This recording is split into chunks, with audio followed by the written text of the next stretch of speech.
Well, let's shift our focus now. The war between Russia and Ukraine rages on as multiple explosions rock the Ukrainian capital of Kyiv. Authorities have issued a warning that Kyiv is under the threat of a missile attack.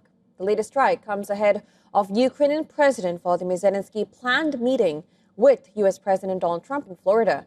Kyiv's mayor urged residents to stay in shelters while adding that air defense forces are operating. The Ukrainian Air Force also announced a nationwide air alert in the wee hours of Saturday.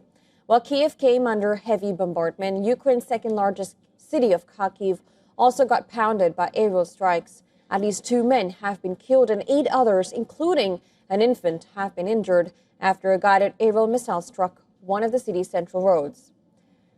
Authorities in Kyiv said that dozens of apartment buildings and private homes have been damaged. They added that the 2 of the 3 Russian missiles targeting Kyiv fell outside the boundaries. Officials said that the exact locations of the missiles are still being confirmed. There is a 9-month-old baby with a head injury. Together with his mother, they were taken to one of the city hospitals. I was returning home with my dog when the explosion occurred, and I intuitively pressed myself between the windows of my building. I also hugged my little dog close to me. The noise was very loud, very loud.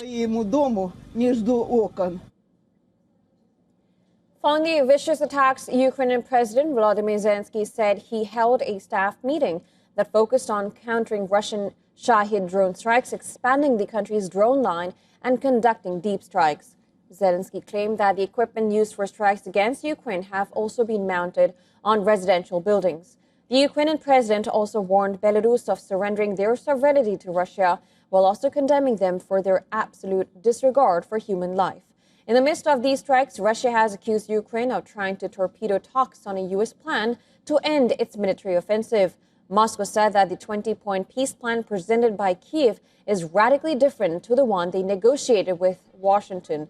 Now, the accusation is ahead of Ukrainian President Zelensky's meeting with U.S. President Trump at the latter's Mar-a-Lago residence in Florida. The meeting would focus on ending Russia's invasion into Ukraine, Kyiv, of course.